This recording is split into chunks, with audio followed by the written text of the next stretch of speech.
Hi guys, Geoffrey here, and welcome to another video. And this one, I want to talk about what happens and what you should do when your partner has limerence for someone else. And I'm going to approach this video from a different angle than I think what you hear in most other videos, where I'll actually want to, I hope, give you some very actionable things that you can take away from and do to really try to re-attract your partner in this case. And if you look at a lot of my client stories and client success stories, you'll hear a lot of my clients kind of saying the same principles over and over again that I'm going to present in this video. So this has worked wonders for a lot of my clients, and I'm sure if you understand this as well, this will work wonders for you as well. And in case you're new to this channel, my name is Geoffrey, and I help men in long-term relationships or in marriages with the right skills and knowledge to be able to design a thriving relationship on your own. So if you want more content on this topic, be sure to subscribe to this channel and also click that bell button as well to be notified when I post new videos every single week. And before I begin this video, I also want to let you know that the free masterclass on the 5 proven steps to rebuilding your relationship from the ground up is still open. So if you want to join that masterclass, or if you want to submit your application for the Relationships Revival program, stick around to the very end of this video for the announcement on how you can join both those things. And so let's begin this by getting clear on the definition here, what limerence is, and let's also ask ourselves some questions on how do you know if your partner is in limerence for someone else. Now, just to give you a heads up here, this video is going to be very different than most other videos on this topic.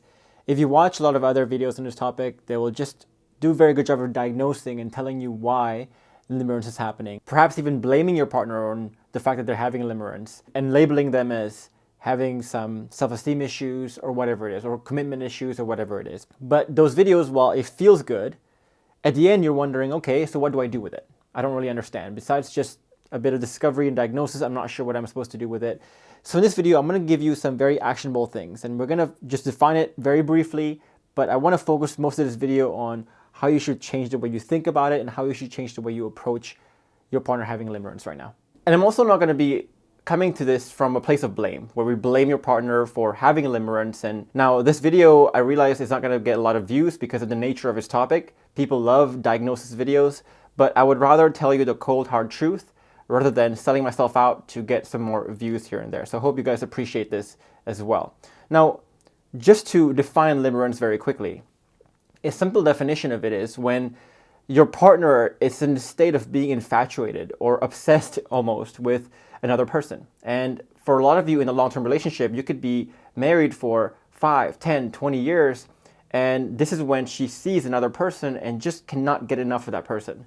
So here, your partner might inadvertently also paint you as the enemy. At this point, the object of limerence for her seems to have a massive advantage. They have this sense of novelty, which is something that you cannot really create, given that you've been together for a very long time. And to make things worse, your partner seems to be a bit indifferent and to be unaffected by what you do and things that happen in your relationship, but very affected and not indifferent at all towards this new person. So it feels like you just got tossed aside, that you lost the game and it's out of your control now. This person is just infatuated with the other person, and there's something you can do about it. So the first key takeaway that I want you to have from this video is understanding the 3 different approaches that people can have when their partner is having limerence. And I want you to understand here that when we talk about the 3 approaches, there's one that's toxic, there's one that's kind of neutral, but in a useless way, and one that's actually useful. So the good, the bad, and the ugly. So let's start with the good first, right? The first approach you can have is you're focusing on what we call the product. And this is when you're focused on the long term, you're focused on making genuine changes, and you're focused on learning what we call the principles-driven knowledge and self-growth. And this is the kind of self-growth that is permanent. You're not going to be able to fake this. This is going to be permanent. You're making it part of your lifestyle. You're making it part of your identity in a way. But the unfortunate part is that when your partner is going through limerence, very few people take this step because the step is more difficult. It takes longer. A lot of our clients take 6 to 12 months to really master their new self. And it's quite humbling. It requires you to look within yourself and confront your biggest weaknesses. Admit that you have weaknesses. Admit that you may not have everything you need to really create a wonderful relationship, a thriving relationship, etc. But here's where, if you can confront yourself like this is when you can really grow in a very massive way. You can grow in the right ways, and you can grow permanently. When you are here, you don't really need to rely on method 2, which is what we call the marketing method. So the marketing method is when you see your partner is in limerence and you are trying to figure out the short term. Well, how can I market myself in the short term? How can I display myself? How can I approach the relationship? What can I say? What can I do to really appear like I'm a better candidate than the person my partner is having limerence for? Now, unfortunately, while this is actually can be quite toxic, and we'll talk about it why in a bit later, this is the approach that a lot of people take. I think most people take this approach. And if you look at the comments, if you look at the types of videos that gets the most views, you can see this, that people are looking for that short-term things that they can do to really try to convince their partner to come back. And so here, you're inadvertently also underestimating your own contributions to the problem, to the fact that your partner has limerence from someone else right now. And because you're underestimating your own contributions, you're focused on just the tactics of what to do, what to say, because you're thinking, well, I don't need to work on the product because my product is okay. I just need to understand how to market better and make my partner see the great product that I am having right now. A lot of people in this state, they might even get offended if I tell them, no, the problem is not your marketing, it's really your product. You haven't really grown enough internally. And a lot of people get really offended. And a lot of you watching this video may be offended as well. How dare you say that I haven't grown?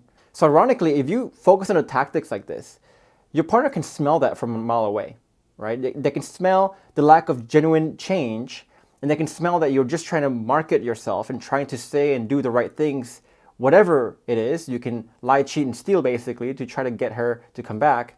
And your partner will sense this, and it will actually cause her to pull away even more.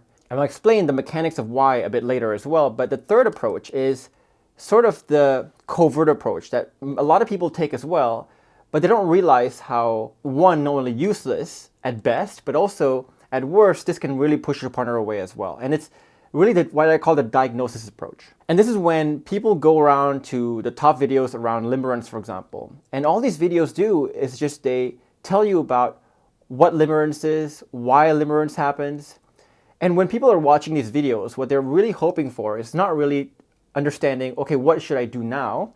And looking at the harsh truths there, but they're trying to figure out, okay, is limerence permanent or not? Do I have hope or not? So they might hear the video saying, oh, limerence is not forever. And they go, oh, let me latch onto that and go, okay, I can feel better now. That it's not gonna be forever. When it's over, she'll pick me again. And similarly to number 2, this is also when you're kind of underestimating your own contributions to the problem. Because again, you're saying, I don't really need to work on my product, my internal self. I don't even need to really work on the marketing. All I need to understand is that limerence doesn't last forever. And once it's over, then I can play the same product and play the same marketing, I'll be okay. So here, you're just focused on diagnosing and not really just the treatment. And we'll talk about this later. This is useless at best, but it will push away your partner at worst. And so to understand here why approach number 1 is really the useful one and why approach number 2 and 3 is the one you want to avoid, we need to understand a few more principles about limerence and the principles about relationships in general, especially long-term relationships. And the second key takeaway I want you to get here is what I call the modernization of relationships and understanding how that creates different levels of value now. So the first point here I want you to understand is that providing value alone in a relationship is necessary, but not sufficient. And the problem here is that a lot of men still trying to provide the low-level value. So for example, if let's say their partner has limerence from someone else, the first thing they say to themselves is, well, how dare they? You know, I've done everything to provide for this family financially with a lot of security. And I do chores around the house. I mean, I create value. But what they don't realize there is that these values that they're creating are what we call the low-level values. And a great way to visualize this is really using the example of Maslow's hierarchy of needs. You know, a lot of men, they're focused on creating the low-level value, like bringing home the bacon, creating security here and there, giving structure to the household. But all these things are really still within the low-level value. And the reason why we say they're low-level value here is because, you know, the modern woman, they're independent. They can get their own work. They can get their own jobs. They can seek all these lower level fulfillment from so many different sources they can get themselves. So these low level values is still necessary, but they're no longer sufficient to create a thriving relationship. And so if you're stuck in only being able to create this low level value, you're in trouble. And it should be no wonder why your partner has limerence for someone else, because she's looking for this higher level self-actualized value somewhere else. And you have to understand here that providing high-level value, it's both not only necessary, but it must be present to be sufficient in creating a thriving relationship. And so the harsh reality that a lot of men need to understand here is that if your partner's in limerence, you have to first ask yourself, are you only able to provide the low-level values? Do you even understand what high-level values really are and what they mean? Because if you really provide the high-level value, and all my clients, if you look at all my client stories, they can attest to this. If you can really understand what the high-level values are and how to provide the high-level values, your partner will not look elsewhere. And so if we tie this back to the 5 pillars that we talk about in the masterclass, or even the 3 layers of changes, what we're really saying is, a lot of people cannot provide the higher level values of sexual passion, deep goal alignment, and that fulfillment and the self-actualized fulfillment from that, because they cannot even create the low-level values like emotional safety and psychological safety. And they cannot create this emotional safety and psychological safety because they have not really grown the self. They haven't really mastered the frameworks, the mindset, the bulletproof vest, the antithetic thinking, the identity shifting, the self-esteem, to really allow them the foundations to create safety. The safety then creates these higher levels and the higher level values as well. And so I get it, right? A lot of you, again, hearing this may feel quite angry, may feel quite offended, may feel slighted when I say these things that, hey, there's something wrong with your product. You might say to me, for example, why is it always my fault? Why is it always never the woman's fault, etc.? But here's the undeniable fact that I think will be difficult for you and I and everybody watching here to ignore, which is the fact that the other person right now, the person she has limerence for, is giving her the high-level value that she's missing from this relationship. And you blaming her character, you using them excuses to not change, etc., you blaming this video is not going to change that fact. And that's what a lot of people do. They blame this video and they blame their partner, they blame the world, because fundamentally what they don't want to do is they don't want to look within and really confront their weaknesses, really confront their shortcomings. And they're looking for excuses to avoid having to look within. And if you're still angry, if you're still blaming, if you cannot get to the first approach, if you're still stuck in the second and third approach, then there's another perspective I want you to understand here, is that I want you to start having a bit of more compassion and understanding for your partner that is in limerence right now. So I want you to imagine something with me. Imagine here that, your partner really has her one and only life, and she has to spend it, this one and only life she has, with someone who can only provide her the low-level values. And so she has to accept here for the rest of her life, they don't see their own faults, and because they don't see it, they can't really work on it. Number 3, whenever the shortcomings get pointed out, either by me or her, you instantly get angry, you instantly blame, and you don't see her actual efforts and my efforts right now, for example, to try to save the relationship, to try to save you, to try to open your eyes to your own shortcomings. So here's someone who makes her very unhappy and probably will never change to be able to make her happy. And so she's forced to abandon her dreams and her desire, her bucket list item of having a relationship that actually fulfills her. So if she chooses you, she's basically saying, okay, I basically want to live life lowering my standards because I can never get these higher level values, so I'll just settle for the low level ones. And not only that, you're forcing her to remain in this prison for the rest of her life. Imagine that. Imagine if you had to live your one and only life and you had to imprison yourself to spend the rest of your life with this person. That's really, really sad. And I think if you reverse the roles here, if you put yourself in that position and you really ask yourself, can I really do that?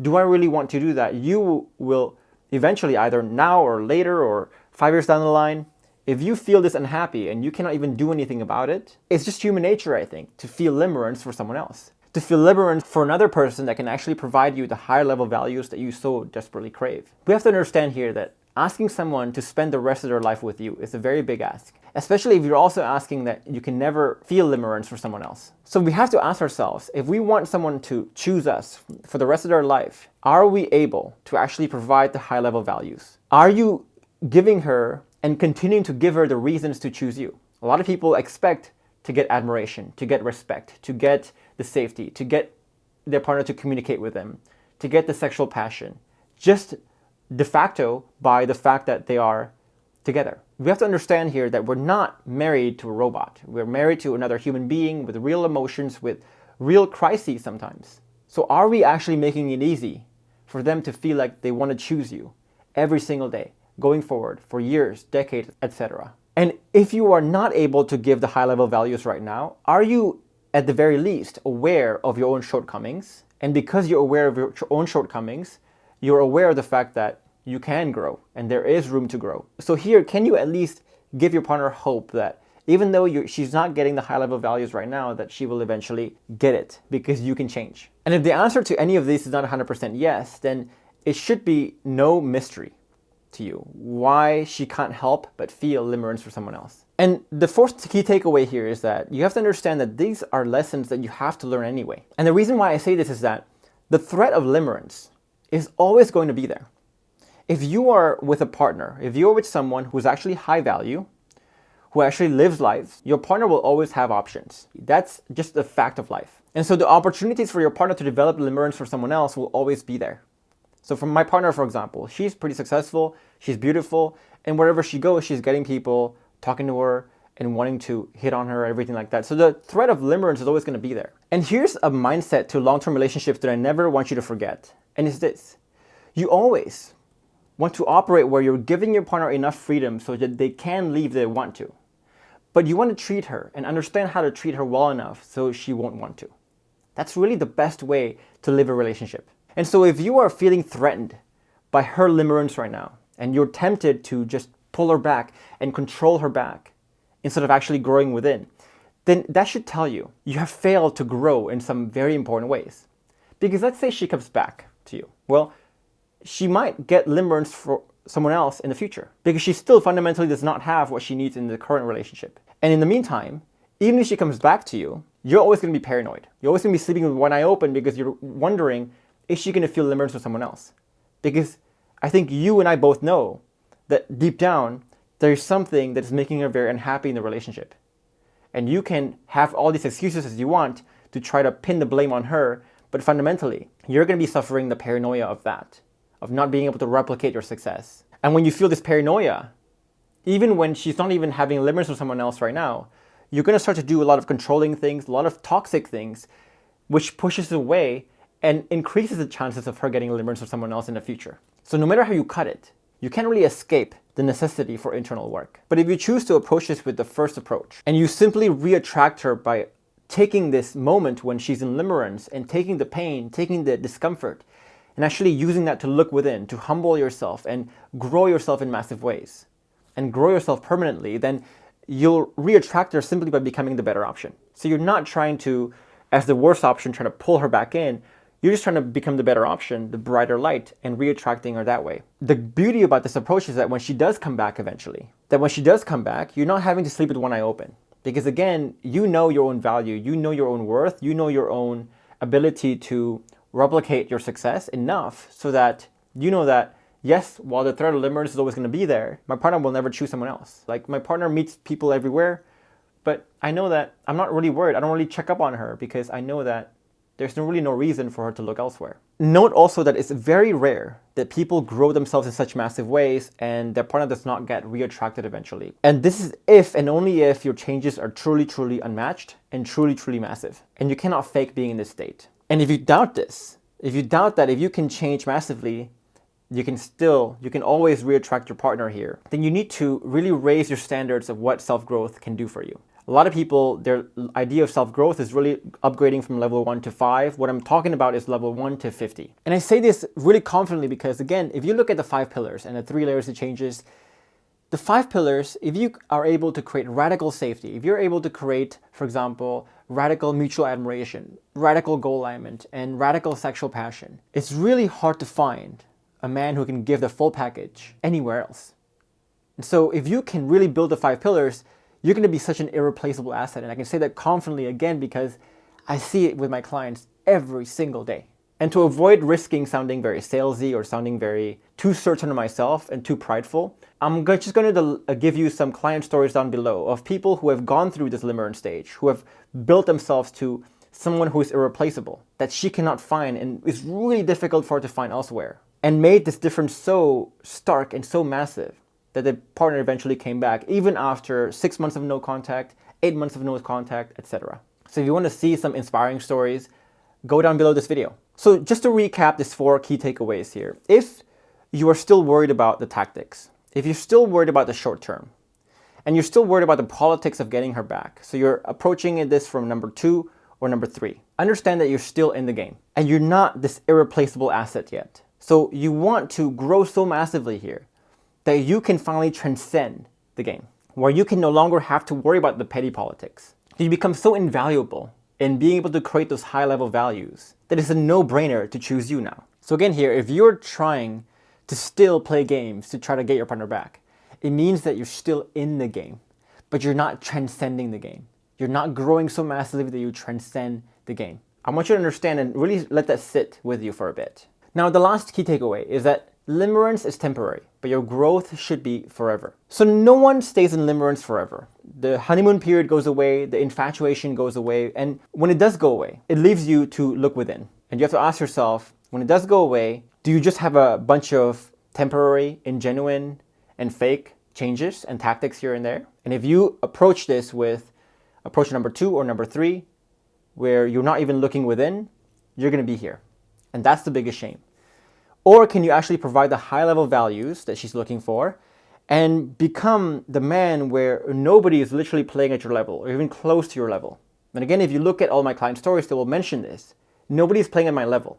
Once I get to this level, I know that she'll come back because it's so hard to find someone who can replace me. And we're not saying that in a proud way, we're saying that in a very convicted way from our genuine and real changes that we've taken 6 months to 12 months to really build. So again, just to leave you with this, you always want to give your partner enough freedom so she can leave, but treat her well enough so she won't want to. If she cannot get out of limerence, or if she does not choose you when she's out of limerence, then you are not yet this irreplaceable asset and you're not really yet the obvious choice. So you want to make sure that you become the obvious choice. So you want to humble down and focus internally first so that you can build the lower level values, so that you can build eventually the irreplaceable values in a relationship. So again, just to recap, there are 3 approaches you can take at this moment. The first approach is when you're really looking at the product. You're looking long-term. You're looking within.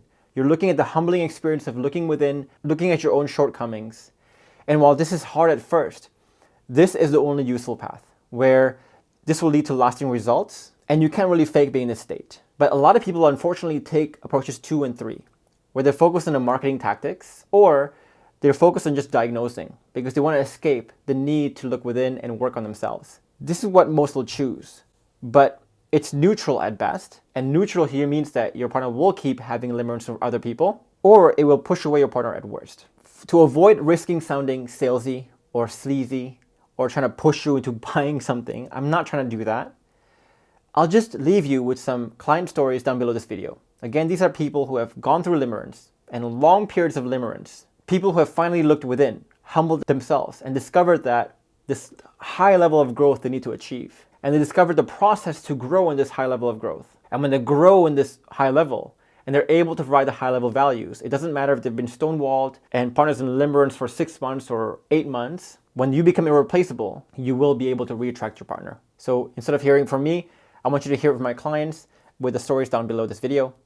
And if you want to learn more about this, if you want to learn more about the process, the different layers of self-growth and the different layers of value that you can bring to the relationship, join me in my free masterclass on the 5 proven steps to rebuilding your relationship from the ground up. In that masterclass, I'll show you the exact steps all these clients have used to really become irreplaceable in their relationship. And if you want to submit your application for the Relationship Revival program, you can also do so at the end of this masterclass as well. So if you want to join the masterclass or if you want to submit your application, click the link above my head or also down below this video as well. And if you want to get a free guide where you can get an understanding of one of the frameworks that we use in the program to really guide conversations better, you can download the guide I have for you above my head or also down below this video. And finally, if you want to join a community where we can talk about your questions and have a member of my team address those questions for you, then you can also join me in my free Facebook group down below this video. Now, if you found this video helpful, give it a like and subscribe to this channel. It really helps the channel out and spread this to more people. And if you have any comments or questions that you want to discuss, feel free to leave a comment below. I would love to hear from you as well. In the meantime, I'll leave you with these 2 other videos with more skills and knowledge to be able to design a thriving relationship on your own. For now, I'll see you in the next video.